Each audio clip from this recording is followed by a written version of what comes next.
Let's move on to the next segment, which is very interesting. The name itself shows how interested it is. That is Firefight Chat. Yes.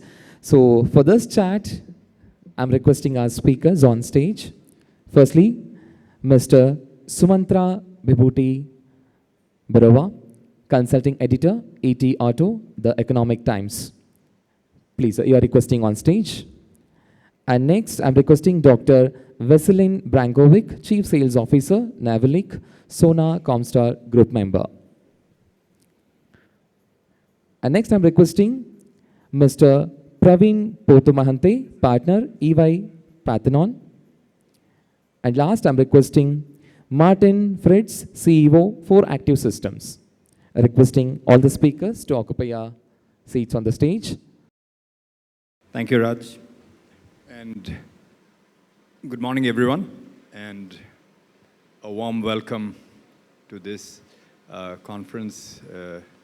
Pleasure to be here as representative of the media partner ETAuto. And it's my honor and pleasure to host this fireside chat. Yes, as he said, a quick one it will be. So without further ado, gentlemen, really appreciate you taking time out to be here. First, let me get a very global perspective. VESELIN, this whole, since ADAS is the theme here, this ADAS is not a new phenomenon as such. It's been there for quite a long time. In fact, if you look at some components of ADAS, it goes back to the 60s also. So in the current scenario, do you see the uptick of or adoption of ADAS systems really witnessing a very sharp growth curve here on, and thereby, an organization like yours are developing new solutions to kind of tap this opportunity? Could you draw a picture for us? How do you see the scenario evolving from here?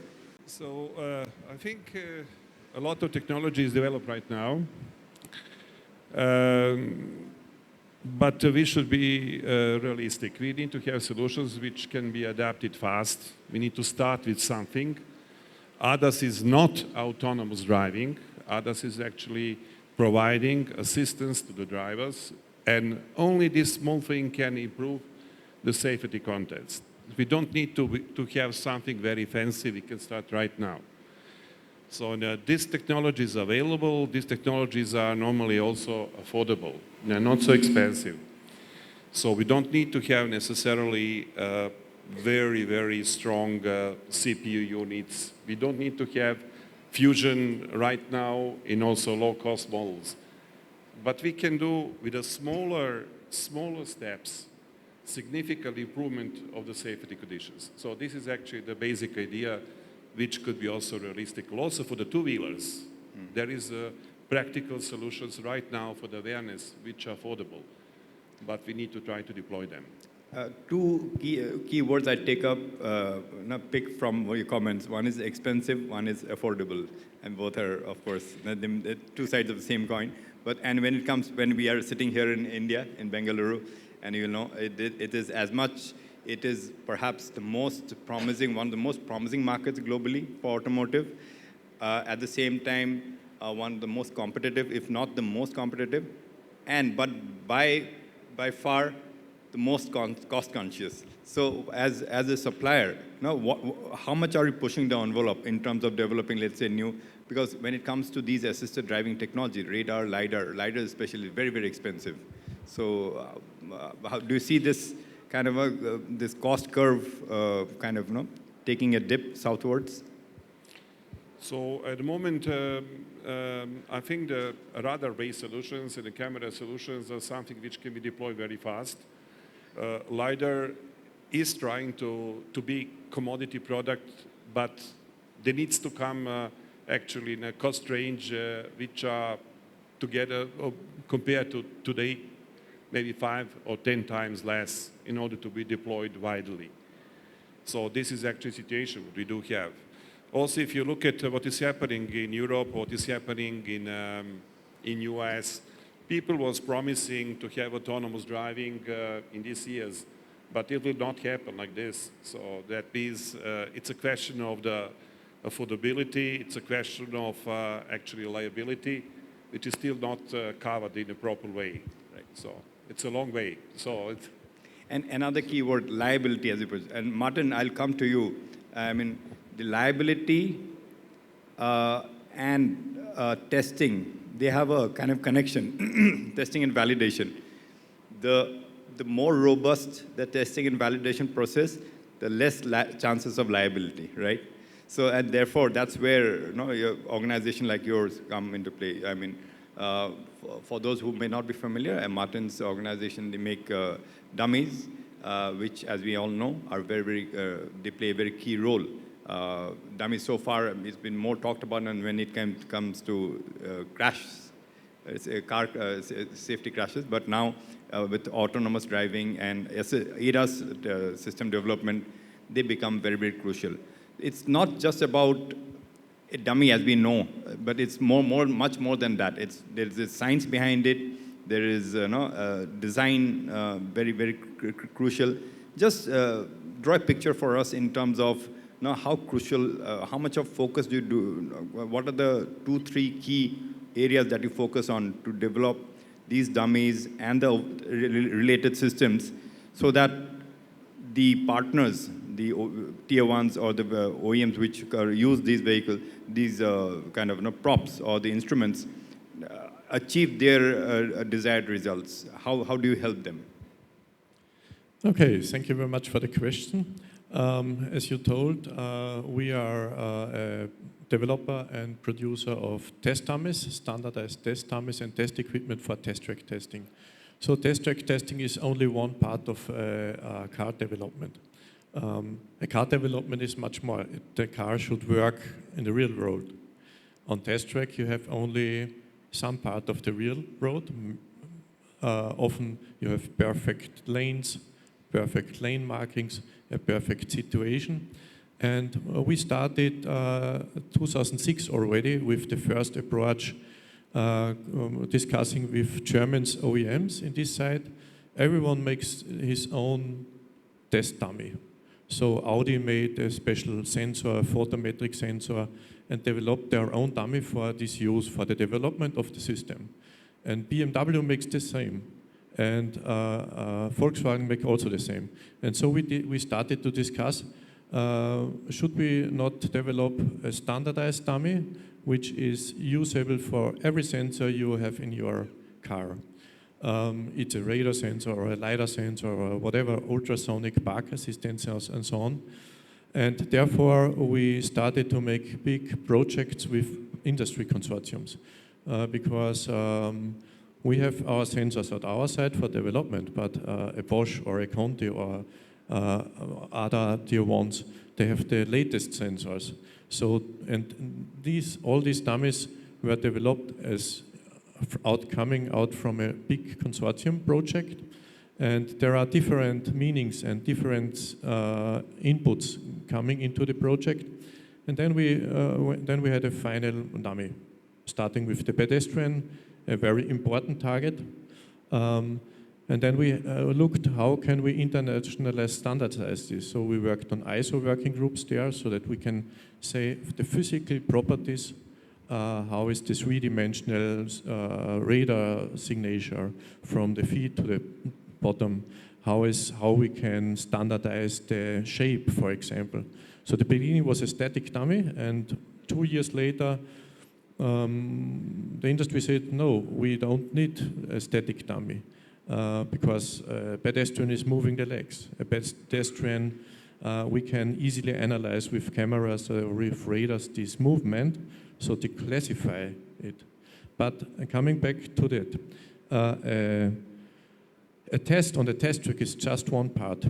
And it is a really important part because you have a complete car equipped with the sensors, with the algorithm behind, with all the things, with the controllers in the car to prove the car completely as one package.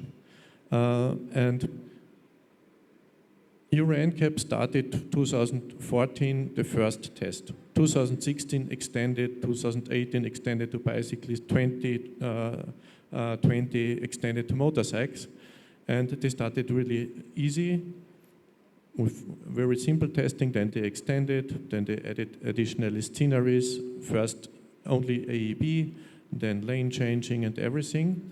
But now they saw that there is still a big difference on testing on the test track and the development for real road function.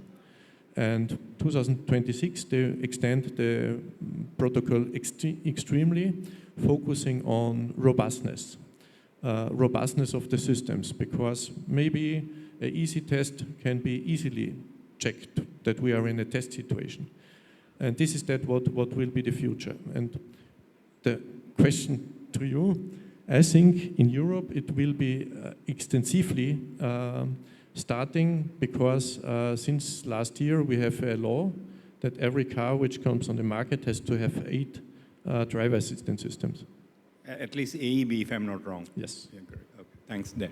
Praveen, I mean, we are talking about ADAS, and ADAS, again, compared to the West, it's a relatively newer phenomenon here. And from what we observe in the passenger vehicle market, it's the key USP. Most brands, in fact, some brands are really, it's one of the key pillar of their differentiation strategy. So how do you see this kind of trend progressing? And in terms of the overall opportunity, there was some report which said that India already has touched the $1 billion mark when it comes to ADAS systems as a market, the industry. So how do you, what kind of progression trend do you expect for ADAS at the marketplace and ADAS as a business opportunity for them? Okay, so I think my initial view is that with respect to ADAS and in this particular market, we are just beginning, right? And ADAS, more so from a safety perspective, more so from a driver comfort perspective, more so from giving the driver some kind of confidence in terms of what is happening around him, given the dynamic, I use the word dynamic, traffic situation we have around us. People come from all possible directions and so on and so forth. From that perspective, ADAS from safety and from driver comfort standpoint is definitely going to grow. It is definitely going to percolate into all other segments of the vehicle market as well, not just in the premium segment and the D segment, C segment. It will also probably come down to the mass market segment. It has to at some point in time as the cost curves start falling. I think the key feature for this market, for that kind of offtake to happen, is twofold in my view. One, I think the previous speaker, Madam, quite rightly pointed out, is these systems need to be calibrated for the Indian driving conditions. More often than not, what happens is that although an OEM is offering the system and the solution, major cases people end up turning them off because of the false alarms or the false negatives, or because the sensors are not calibrated for the Indian conditions. Driving conditions, Indian dynamic driving conditions. And that more than proves the point that ADAS, I mean, like many other technologies, it cannot be a plug and play. It what works in the West and works fantastically there may not be the same story here. That creates the unique market opportunity for ADAS in this market, where people like, NOVELIC and other people will start focusing, is that this market has its own special requirements. And if we try to bring in the solutions that are available in the West, they will work in certain segments, but they will never go to the mass market adoption, and you will never be able to unlock the total potential of the market that is available.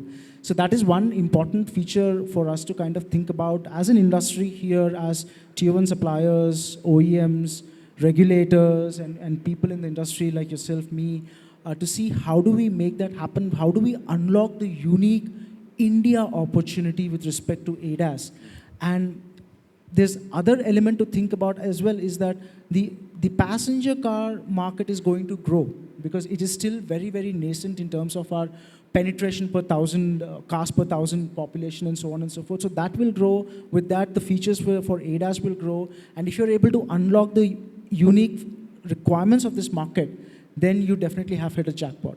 Second element to focus my personal view here is, again, which is a deviation from the West, is more focus on pedestrian safety and more focus on safety of two-wheelers, right? That is where you'll have to think differently in this particular market to unlock the opportunity that is available, because these are very, very unique challenges to this market. And this is a growing market. It's not a saturated market. Therefore, anyone who's going to invest into solving these problems today will definitely be sitting pretty and will definitely see the returns, in a 5 to 10 year kind of a timeline, essentially. They're very well put there. I think with that, we also kind of run out of time for this session, more to talk, but I'm sure we'll have more opportunities to discuss with the industry experts offline. But what key takeaway is, India is still, it's a relatively new phenomenon here, and therefore a lot of opportunities, but it doesn't, but it requires tailor-made solutions, customized solutions for India, and those who kind of offer those solutions have a better chance of really tapping this opportunity and grow at a faster pace. And of course, with the vehicle penetration in terms of cars per thousand, it still hovers in the mid-30s, if I'm not wrong. So there's a huge opportunity there. And as Praveen also rightly points out, technology always trickles down from the top. So it's now, if we are talking about, let's say, mid-size SUVs and all largely having more of these features, it's only a matter of time that the more volume segments with larger volumes, will also have them. But at the same time, the solution providers will have to meet those price points, those cost targets, right? And that's where I'm sure VESELIN and even Martin as a stakeholder are trying to really push the envelope in terms of not in technology, but in terms of cost as well, and tap the great India opportunity. Gentlemen, thank you very much once again. And back to you, Raj.